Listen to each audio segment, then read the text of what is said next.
샬롬. 샬롬. 네, 우리 기도하고 시작하겠습니다. 하나님 감사합니다. 진심으로 감사드립니다. 오늘도 저희들을 긍휼히 여겨주셔서 이렇게 이 자리에 나와 주님 앞에 기도하며 주님의 말씀을 들을 수 있었음을 고백합니다. 하나님, 이 시간에도 저희들을 긍휼히 여기시는 그 긍휼하심이 얼마나 풍성한지 말씀을 통해 깨닫게 하시고, 오늘도 우리를 긍휼히 여겨주시는 주님과 함께 기쁨으로 감사함으로 동행하는 복된 날 되게 하여 주시옵소서. 예수님의 이름으로 기도했습니다. 아멘. 아멘. 네, 오늘 말씀은 예레미야 8장 18절에서부터 9장 2절 말씀입니다. 우리가 주님 앞에 드릴 수 있는 가장 진실한 기도는 불쌍히 여겨달라는 기도입니다. 하나님, 저를 불쌍히 여겨 주시옵소서. 긍휼히 여겨 주시옵소서. 이만한 기도가 없는 것입니다. 여러분은 기도하시면서 얼마나 하나님 앞에 긍휼히 여겨달라고 기도하십니까? 사람들은 누구에게 동정을 받거나 불쌍히 여김을 받는 것을 싫어합니다. 내가 능력이 있는데, 내가 할 수 있는데, 그런데 그런 마음이 하나님에게도 향해 있는 것을 봅니다. 그렇지 않습니다. 하나님이 우리를 긍휼히 여겨주지 않으시면 우리는 손가락 하나도 까딱 못하는 연약한 존재입니다. 하나님이 눈을 뜨게 해주시고 오늘도 허리에 힘을 주셔서 침대에서 일어나게 해주신 것입니다. 불쌍히 여기시고 긍휼히 여겨주셨기 때문에 우리가 이 자리에 있는 것입니다. 그리고 이 자리까지 올 수 있었던 것입니다. 그래서 긍휼히 여겨달라, 불쌍히 여겨달라는 기도는 우리가 죽는 순간까지, 주님 앞에 서는 순간까지 쉬지 않고 기도해야 합니다. 그리고 그 기도는 나뿐만 아니라 내가 알고 있는 모든 사람들을 위해 기도할 때 그 한 가지를 기도하면 됩니다. 하나님, 오늘도 누구누구를 불쌍히 여겨주시옵소서. 긍휼히 여겨주시옵소서. 그 기도 하나면 되는 것입니다. 하나님이 불쌍히 여기시고 긍휼히 여겨주시면 끝나는 겁니다. 그 인생 하나님이 책임져 주시는 것입니다. 그래서 오늘도 나를 위해 또 다른 지체들을 위해 계속해서 하나님 불쌍히 여겨주시옵소서, 긍휼히 여겨주시옵소서, 그렇게 기도할 때 하나님께서 우리의 기도 가운데 역사하시는 놀라운 일들을 우리가 경험하게 될 것입니다. 그렇습니다. 여러분은 여러분의 인생을 무엇으로 살아오셨습니까? 여러분의 능력으로 살아오셨습니까? 여러분의 지식으로 살아오셨습니까? 아니면 말씀과 기도로 살아오셨습니까? 말씀과 기도로 살아온 사람은 끝이 다릅니다. 세상적으로는 가진 것이 없는, 아무것도 없는 자처럼 보일 수도 있지만 말씀과 기도로 살아온 사람의 삶은 그 끝은 하나님께서 반드시 책임져 주시고 아름다운 마무리를 할 수 있게 해주십니다. 그래서 오늘도 우리가 이렇게 말씀과 기도로 주님 앞에 긍휼을 구하며 우리의 인생을 아름답게 마무리해가는 시간들을 가질 수 있는 것입니다. 이것이 우리에게 주신 하나님의 크신 축복인 줄 믿습니다. 아멘. 오늘 말씀에 보면 예레미야가 슬프다. 하나님, 제 마음이 슬픕니다. 저의 마음속에 근심이 가득합니다. 어떻게 위로를 받을 수 있을지 모르겠습니다. 위로를 받을 것이 없습니다. 심지어 제 마음이 이 근심과 낙심 때문에, 슬픔 때문에 병이 들었습니다. 저는 이 예레미야의 기도를 보면서 하나님이 마치 예레미야의 입을 통해서 대신 말씀하시는 것처럼 들려왔습니다. 하나님의 마음이 슬프시다는 것입니다. 하나님의 마음에 근심이 가득하시다는 것입니다. 하나님이 위로받고 싶으신데 위로를 받을 수가 없으시다는 것입니다. 하나님의 마음이 병들어 계시다는 것입니다. 왜 그렇습니까? 누구 때문입니까? 하나님의 백성, 하나님의 딸 때문에 그 딸이 그 애지중지에서 키운 그 딸이 먼 곳에 포로로 잡혀가서 그곳에서 고통하며 신음하며 그 지옥 같은 삶을 살고 있는 것을 생각하시며 바라보시며 그 마음이 병들고 슬프고 근심으로 가득 차서 위로를 받을 수 없는 지경에 이르렀다는 것입니다. 내 딸 백성의 심히 먼 땅에서 부르짖는 소리로다. 여호와께서 시온에 계시지 아니한가. 그러면서 반문하는 겁니다. 하나님께서 시온에 계시지 않는가. 이 시온이라는 것은 우리가 자이온, 이 시온이라는 말은 지역을 얘기하는데요. 예루살렘 내에 남서쪽에 위치한 곳을 얘기합니다. 원래는 그곳은 여부스 족속의 영토였어요. 그런데 다윗이 여부스 족속을 치고 그 영토를 빼앗아서 다윗성이라고 명했습니다.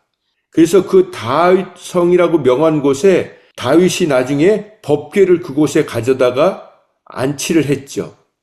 그러면서 이곳은 이 다윗성, 시온, 이곳은 이스라엘의 중심지가 되었습니다. 이스라엘을 상징하고 그리고 예루살렘을 나타내는 말이 되었습니다. 그리고 시온의 딸, 여기 지금 딸이라고 되어 있는 이 시온의 딸, 그것은 예루살렘 주민들 그리고 이스라엘 백성을 대표하는 말로 쓰이고 있습니다. 그러니까 이 시온이라는 것은 하나님이 거하시는 곳, 거룩한 산, 안전한 곳, 구원이 임하는 곳, 보호를 받을 수 있는 곳, 축복의 상징. 그래서 하나님이 거하시는 거처, 새 예루살렘, 계시록에는 신천신지, 이렇게 여러 가지 의미로, 상징의 의미로 사용되었습니다. 그런데 그 시온에, 하나님이 계시는 그 시온에, 거룩한 산에, 예루살렘에 하나님이 계시지 않는 것 같다는 것입니다. 그 다음에 그의 왕이 그 가운데 계시지 아니한가? 아니 어디 가셨는가? 하나님이 어디 계시는가? 시온에 계시지 않고 예루살렘 백성들과 계시지 않고 어디에 계시는가? 이렇게 안타까워하고 있는, 하나님의 영광이 떠난 그 예루살렘을 보면서 안타까워하고 있는 이야기를 하고 있는 것입니다. 그러면서 그들이 어찌하여 그 조각한 신상과 이방의 헛된 것들로 나를 경록해 하였는고 하시니, 이 부분은 하나님이 말씀하고 계시는 거죠.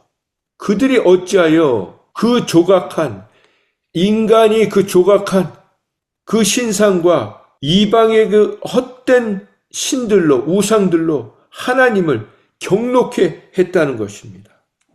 저는 이 말씀을 묵상하면서 예술가들에게는 이 작품이 너무나도 소중한 것들입니다. 그런데 동시에 우상이 될 수 있는 가장 우상 같은 존재가 될 수 있어요. 이 작품들이. 음악가들에게 곡은 그 사람을 대표하는 것이지만 그걸 통해서 베토벤이 무슨 곡을 지었다. 결국은 베토벤을 우상 삼습니다. 그런데 메시지 성경은 이렇게 번역을 했어요. 저들이 내 앞에서 장난감 신들을 갖고 놀고 있구나. 그리고 이 이방의 헛된 것들은 뭐라고 표현했냐면 우스꽝스러운 수입 우상들을 자랑하는 까닭이 무엇이냐? 그렇습니다. 우리는 하나님이 우리에게 주신 재능, 은사를 통해서 만든 각자의 작품이 있으실 거예요. 여러분의 작품은 무엇입니까? 자녀가 될 수도 있어요. 내가 손으로 만든 작품일 수도 있습니다. 저 같은 사람들은 제가 쓴 곡이 될 수가 있어요. 그게 아무것도 아니라는 것입니다. 하나님이 주신 선물을 어느 순간 우상으로 만들 수 있는 것이 인간이에요. 그게 마치 내 능력인 것처럼. 아닙니다. 제가 사진을 배웠었는데요. 그분이 늘 하시는 말씀이 뭐냐면 저는 셔터만 눌렀습니다. 이 사진이요, 요즘은 어떤 그림보다도 대세예요. 그런데 사진을 찍어본 사람들은 알아요. 물론 그런 테크닉이 필요합니다. 노하우가 필요해요. 그러나 이제는요, 이 사진 작가들이 설 자리가 없어졌어요. 얼마나 디지털 카메라가 정교하게 대충만 찍어도 여러분 그냥 여러분들이 찍은 사진들도 작품 같지 않습니까?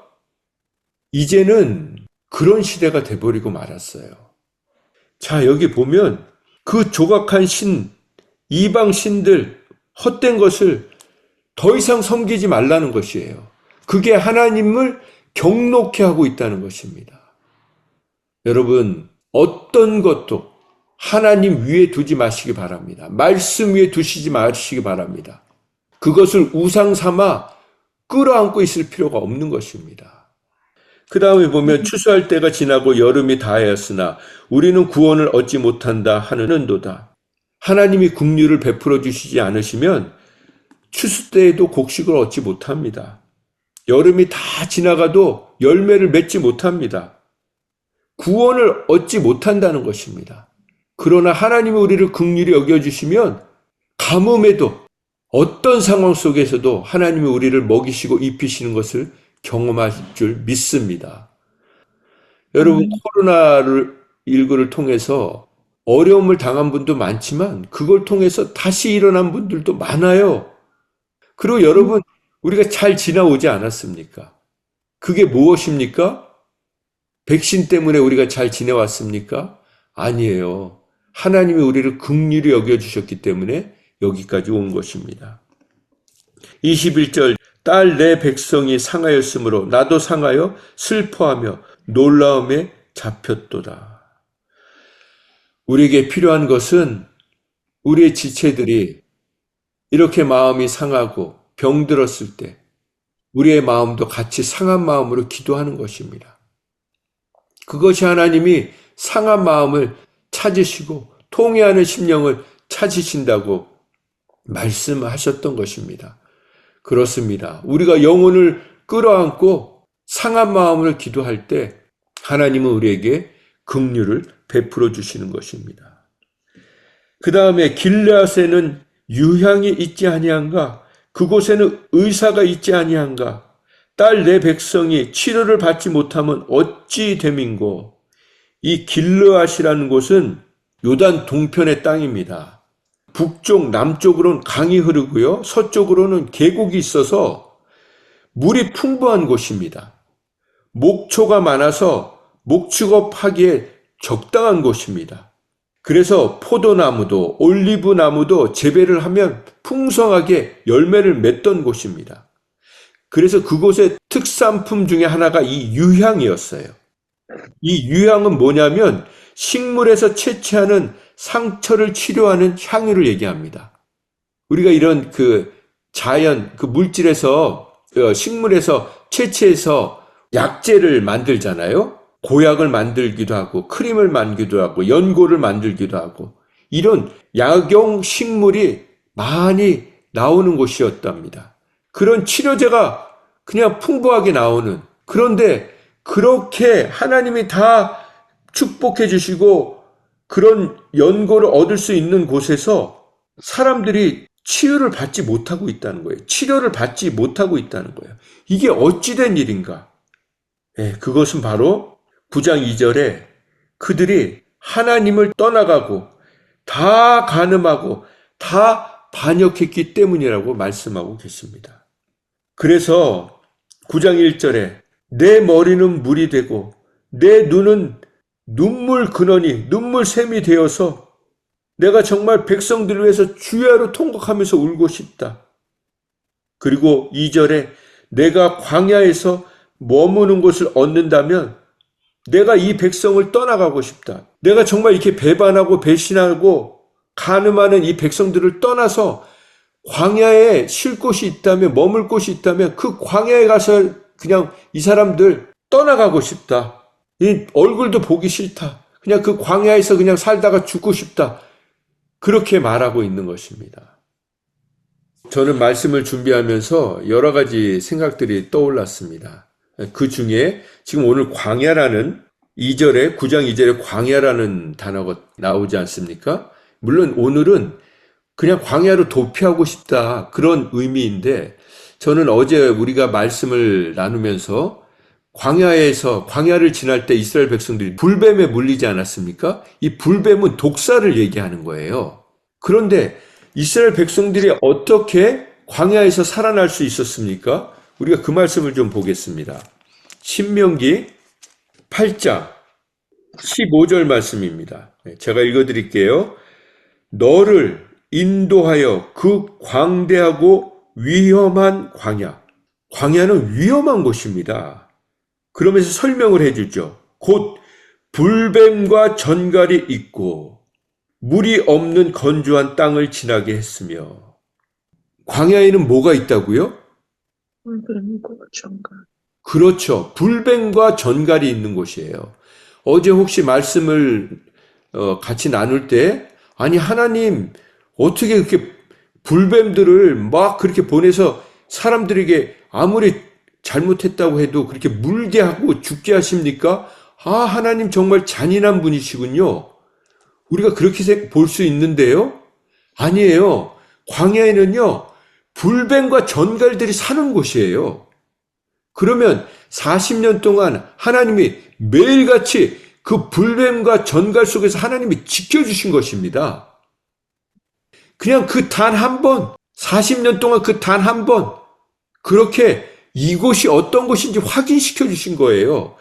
하나님이 지켜주시지 않으면 그냥 어떻게 그 수백만 명의 이스라엘 백성들이 광야를 지나면서 뱀에 물려서 죽었다는 얘기가 40년 동안 있었습니까? 전갈에 물려가지고 무슨 그런 얘기는 하나도 기록이 없잖아요. 단 한 번, 그것도 오늘 말씀처럼 늘 간음하고 늘 배신하고 하나님 앞에 등 돌렸던 원망하고 그러면 안 된다고 단 한 번 그렇게 하게 하신 건데 우리는 40년 동안 인도해 주신 건 까마득히 잊어버리고 지켜주신 건 잊어버리고 그 단 한 번 때문에 하나님 앞에 등을 돌리는 이런 악한 생각을 하면 안 되겠죠. 자, 2절 말씀 보세요. 내 하나님 여호와께서 이 40년 동안에 내게 광야의 길을 걷게 하신 것을 기억하라. 이는 너를 낮추시며 너를 시험하사 내 마음이 어떠한지를 그 명령을 지키는지 지키지 않는지를 알려 하심이라. 너를 낮추시며 너를 줄이게 하시며 또 너도 알지 못하며 내 조상들도 알지 못하던 만나를 내게 먹이신 것은 사람이 떡으로만 사는 것이 아니요 여호와의 입에서 나오는 모든 말씀으로 사는 줄을 내가 알게 하려 하심이니라. 이 40년 동안에 내 의복이 헤어지지 아니하였고 내 발이 부르트지 아니하였느니라. 놀랍지 않습니까? 너는 사람이 그 아들을 징계함 같이 내 하나님 여호와께서 너를 징계하시는 줄 마음에 생각하고 내 하나님 여호와의 명령을 지켜 그의 길로 따라가며 그를 경외할지니라. 그러면 내 하나님 여호와께서 너를 아름다운 땅에 이르게 하시리니 그곳은 골짜기든지 산지든지 시내와 분천과 샘이 흐르고 밀과 보리의 소산지요 포도와 무화과와 석류와 감람나무와 꿀의 소산지라. 내가 거기서 어떤 것을 먹어도 아무리 먹어도 모자름이 없을 것이요 내게 아무 부족함이 없는 땅이며 그 땅의 돌은 철이요 산에서는 동을 캘 것이다. 내가 먹어서 배부르고 내 하나님 여호와께서 옥토를 내게 주셨으므로 말미암아 그를 찬송하면 된다. 너는 그냥 그것을 먹고 배불러서 찬양하면서 살면 된다. 그렇게 말씀하신 거예요. 그런데 그 다음에 11절에 뭐라고 말씀하십니까? 내가 오늘 내게 명하는 여호와의 명령과 법도 이 규례를 지키지 아니하고 내 하나님 여호와를 잊어버리지 않도록 조심하라는 것입니다. 왜 그렇습니까? 너희들이 먹어서 배가 부르고 아름다운 집을 짓고 거기서 살면서 그렇게 되며 너희들의 소가 양이 번성하여 많아지고 내 은금이 증식되어 소유가 다 풍부하게 될 때에 14절 말씀 내 마음이 교만하여 내 하나님 여호와를 잊어버릴까 염려하노라. 그러면서 이 말씀을 하신 거죠. 너를 애굽 땅이 무슨 땅이라고 했습니까?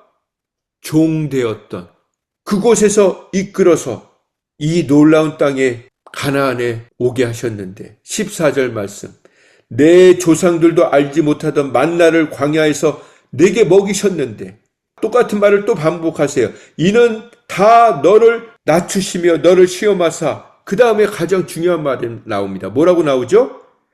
마침내 내게 복을 주려 하심이라. 그런데 17절 말씀에 그러나 너의 마음에 이르기를, 여기 잘 보세요. 너의 마음에 이르기를 내 능력과 내 손으로 내 힘으로 내가 이 재물을 얻었다 말할 것이다. 아니 하나님, 저도 좀 했잖아요. 저도 고생했잖아요. 저도 노력했잖아요. 뭐라고 하십니까? 그러니까 그렇게 말할 거야. 너희들은 가나안 가면 축복 받으면 그렇게 부귀 영화를 누리고 있으면 그래도 저도 했지요. 숟가락 얹어놨죠. 그 숟가락 얹어놓은 거 자랑한다는 겁니다. 그때 18절 말씀, 내 하나님 여호와를 기억하라. 그가 내게 뭐라고 합니까? 요한 집사님 읽어보세요. 재물 얻을 능력을 주셨음이라. 이같이 하심은 내 조상들에게 맹세하신 언약을 오늘과 같이 이루려 하심이니라. 네, 하나님이 기억하라고 하시는 거예요. 얘야, 기억해라. 내가 너에게 재물을 얻을 능력도 준 거야. 네 게 아니야. 여러분, 여러분과 저의 재능과 능력이요, 우리 게 아닙니다. 하나님이 주신 거예요. 거기에다가 능력까지 주신 거예요. 네, 말씀을 정리합니다. 제가 서두에 여러분은 무엇으로 살아오셨냐고 여쭤봤습니다. 여러분은 내 능력과 내 노력과 내 재능과 내 열심으로 살아오셨습니까? 네, 다 필요한 겁니다. 그러나 하나님이 말씀을 주시고 하나님이 누군가를 통해서 기도하게 하시고 그것으로 살아온 것입니다. 그 기도의 빛, 그 빛을 지고 살아온 것입니다. 저는 정말 너무 감사한 것이 기도하시는 어머니, 기도하시는 우리 장모님, 그분들을 선물로 주신 거예요.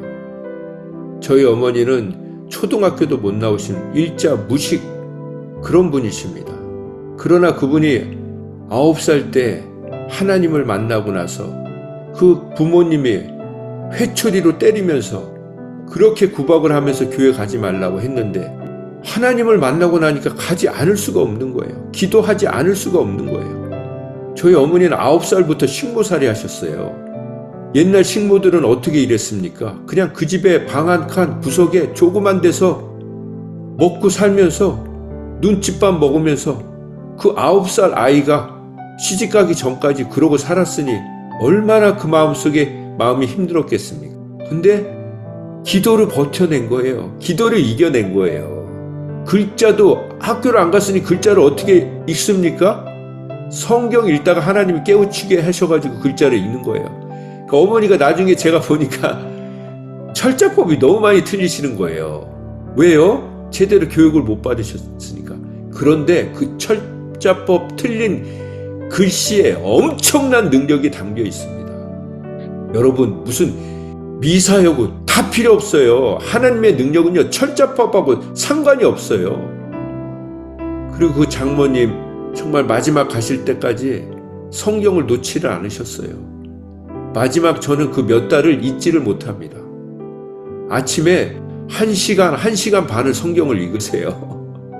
그 읽으신 모습이요, 정말 세상에 어떤 미스 코리아 비교도 안 될 정도로 아름다우셨어요. 그렇게 아름답게 준비돼서 주님 앞에 가셨습니다. 가시기 바로 전날 이제 하나님이 데려가실 때를 아신 거죠. 사람들 다 불러달라. 그래서 다 축복하시고 하실 말씀 다 하시고 그렇게 멋지게 가셨어요. 마지막 식사 대접 잘해라. 그래가지고 저희는 모여가지고 막 밥 먹고 막 떠들고 막 웃고 떠들고 그러는 자리에 그 자리에서 눈을 감으시고 하나님 앞에 가셨어요. 여러분, 우리가 마지막 멋지게 가야 합니다. 멋지게 가는 건요, 장례식을 멋지게 하는 게 아니에요. 장례식에 뭐 수천 명이 왔다고 그게 멋진 피니시가 아닙니다. 그건 왜 오죠? 본인 때문에 오는 게 아니에요. 자식들 때문에 오는 거예요. 그런 장례식이 아니라 장례식을 치르지 않아도 영원히 여러분과 저의 가슴 속에 믿음의 거장으로 장군으로 남는 것이 그것이 복된 마무리인 줄 믿습니다. 기도하겠습니다. 하나님, 예레미야가 고백합니다. 슬프다. 하나님, 제 마음이 슬픕니다. 제 마음에 근심이 가득합니다. 무엇으로 위로를 받을 수 있을지 모르겠습니다. 제 마음이 병들었습니다. 제 딸이, 이 이스라엘 백성들이 하나님을 떠나서 날마다 간음을 하고 있습니다. 하나님, 저도 이 백성들을 떠나고 싶습니다. 이것이 하나님의 마음인 것을 예레미야를 통해서 우리에게 깨닫게 해주시니 감사하고 죄송합니다.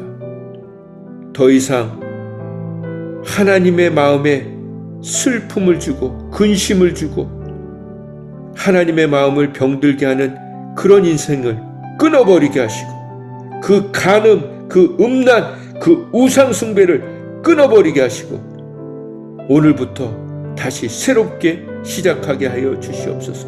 그래서 헛된 것들로 하나님을 경록케 하는 것이 아니라 하나님을 향한 믿음, 긍휼히 여겨달라는 그 기도, 우리 지체들을 향한 그 긍휼히 여겨달라는 기도를 통해 우리가 남은 인생을 살아가게 하여 주시옵소서. 그렇게 오늘도 긍휼히 여겨주시기를 간절히 소망하며 긍휼을 베푸는 자들로 살아가게 하여 주시옵소서. 그것이 지체들을 향한 기도임을 잊지 않게 하셔서 기도의 자리를 빼앗기지 않게 하여 주시옵소서. 소홀히 여기지 않게 하여 주시옵소서. 기도의 자리에서 기도하다가 주님 앞에 서게 하여 주시옵소서. 예수님의 이름으로 기도했습니다. 아멘.